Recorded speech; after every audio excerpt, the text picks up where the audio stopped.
day one was always fine because I can make it from what is it like when we used to do it live at Bleacher Report. We'd sit on the desk at like 7:30, wrap at 12. When you're in that mold, you actually would be surprised how your body can operate itself. But Hansen, I don't know. That's a lot of weeks and a long, long time. Is he tricking us? Is he built different? Is there a urinal under that desk? I mean, look, if the Jets are actually good this year and we're doing like a playoff preview, I'm getting the urinal under the desk so we can go over hours. We're breaking down like an important December game for the first time ever. It's something to think about. Rapid fire predictions for camp to end it here. I'm going to say mine is Hassan Reddick signs in advance of August 5th. I'm going to say that's the over-under day. Better. I think they get it done. Better. I think Saleh gives us at least 2 quotes that were like, dude, say less or don't say that. And I think Rodgers plays a quarter in the 3rd preseason game and gives us all a panic attack. Those are my camp predictions. Paul, what are yours? I think if a trade happens, it happens a lot sooner than we all think it's going to happen. I think the smoke over the last couple of weeks is borderline unbearable. Like, do it or don't do it, fine, but like, just please stop talking about it publicly, all of you. I can't listen to it anymore. So I think that, the momentum that's building there makes it feel to me like if it's going to happen, it's going to happen sooner than later. And it might not be a wait till the trade deadline thing. I think the kick return stuff is going to be really interesting, and it's going to make for some fun plays in the preseason. There's an interesting article that came out, no free press, but we can retweet the article if we need to, that kind of breaks down the whole rule. Basically there was a quote in there that says the rules basically incentivize you to kick the weirdest, shittiest kicks you can kick. Any ball that hits the ground is now artificial hang time. So the rules are incentivizing various versions of squibs and wild kicks. It's going to be a shit show. And that's an NFL special teams coach that was quoted saying all that. So I think it's going to get weird with that. We're going to see a lot of different bodies in there. I think Cohen is probably the test guy.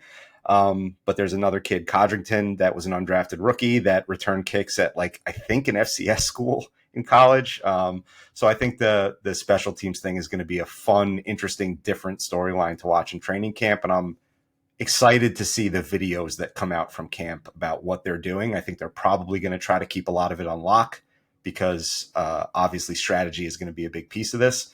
But those are the 2 things I'll say, is that the trade happens sooner than later if there is a trade. And I want to see the kicks and what they look like. Dan, your predictions. Oof, I think that we're probably not going to see a lot of starters. I think I do wonder how they will handle. Obviously, Brees is fully healthy, but I think that knowing that he started off so well in Week 1 last year, and that he's the most important piece on offense, just give him rest. No big need to really do much with him in the preseason. But I think the more important thing there is it's going to be really more important to see what you have in that depth, especially with Braylon and Isaiah's rookies. You just got to give them as much time as possible. And I would think it'd be maybe a good strategy to give Izzy a lot of time as well. Because if you are going to maybe not do anything with him at all later, it'd be great to give other teams some film. And obviously, there's some scheme matchups with your friends on the West Coast that, maybe they'll be interested. Who knows? I think that will be the case there with running back. And then on the other side, defensively, it's Will McDonald season, folks. I'm excited. I'm excited. He's going to get as many looks as possible. It's going to be beautiful. CR, take us home. All right. I'll try to go a little somewhat deeper with some of these. I think Xavier Gibson has the best camp out of the wide receivers not named Garrett Wilson. I'll say he has. Obviously, Mike Williams isn't going to be ready to go. I think Gibson will be ahead of Corley, Lazard. We'll probably get a couple moments from Brownlee. I hope he's even better than that. Malik Taylor hanging around here still. Who could forget? But I think Gibson will have a pretty loud camp at wide receiver, not just special teams as well. Defensively, I'm with Dan all the way on Will McDonald. I think Will McDonald has 2 or 3 sacks this preseason. We'll see if he can carry that into the regular season as well. Takk McKinley on this roster. Wouldn't shock me if we get a Takk McKinley moment this summer. Yep. That'll be really, really interesting to watch. And then, I'll try to go one more here. I am really keeping an eye on the depth at DB because, and Eccles almost doesn't even count in this group because we know Eccles is that first corner off the bench. but can anyone take a step out of Ashton Davis, Bernard Converse, and Isaiah Oliver, who are all really going to be safeties on this team? Because you have Chuck Clark coming off injury, Tony Adams coming off an uneven year.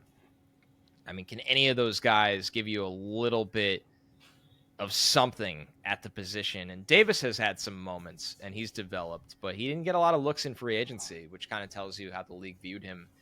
And then Bernard Converse, like you said, we haven't seen him. Oliver, they want to try out at safety. I always thought his skill set fit better at safety. So I'll be watching how that safety group breaks down. And if this is a group that struggles, like, people are going to be clamoring to get Justin Simmons. If you're all in on this year, people are going to be clamoring for that, which is, at the moment, in my opinion, much more practical than trading for Devontae Adams. Yes. We wait for that one or two veteran shoe to drop if they're really going to go for it, whether that happens in camp or at the deadline. But expectations are high. Everyone stay healthy. Hold our breath during joint practices, of which they effectively have one every single day. Don't sell your training camp tickets. Give them out for free to other fans who'd like to go and bring your family, is our recommendation. Give them to people with kids. Give the people with kids. Content will be flowing, as always. Buck the Trend, the other guys, War Room, podcast, TOJ Talks, some other new exciting things that will hit. If you've made it this far, thank you for watching the Snyder Cut movie length of Badlands. So we approach an hour and a half. If you just listen to the audio version, subscribe to War Room to get the full episode. BadlandsTOJ.com, hats, polos, workout shorts. There's only like 4 workout shorts left, so get them before they're gone. And promo code Badlands for Underdog, because like I said, the week 1 higher and lowers are live already. And there's great value to be had, both with Breece Hall and Aaron Rodgers. We also just got our first golf draft live too, so we're mixing and matching. Can we go out on Paul, this? I'll poll the room.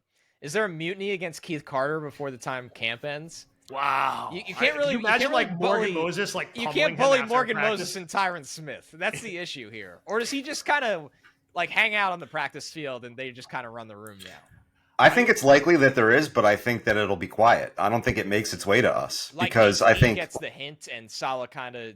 Yeah, I agree. I actually really do agree, Paul. I think that room is going to run itself this year. Yep. Yeah, I think it'll probably be like one quick conversation where he maybe says something off, and Tyron, Morgan, and everybody are just gonna be like, no. Don't you love that's that? Not how it's gonna go. The best outcome for the Jets coaching staff is that they don't do anything. Yeah, they don't like, oh, Rodgers is back. Hackett doesn't matter. Oh, Tyron Smith is here. Well, Keith Carter could stay around and collect a check. Like, it's truly how we talk about this group. It's an how about the Arthur Smith story out of nowhere this week? And he was like, no. No, I'm good. I don't need I'll to go coach Russell Wilson and Justin Fields. Yeah. Okay. Downing still Says here everything. doing God knows what on the sideline. I literally forget he's on the staff. Yeah, you see why Arthur Smith is like, I don't need to split time between Todd Downing, Nate Hackett, Keith Carter, and whoever else is bouncing around in this room. Yeah, it's very odd how it's like, we don't want our coaches to coach. Just get out of the way and like be like figureheads. It's like in The Sopranos where they had like Junior be the boss so he could get arrested. But yes, that's what we're dealing with the offensive line and the coaching staff as a whole. That being said, we're excited. Thank you, fellas. Thank everyone for watching and listening. And we'll be back later this week with more content. We're in camp now. It's time to overanalyze Tyrod Taylor's 7-on-7 stats. Get excited. Sign your contract to Son Reddick. We will talk to you soon.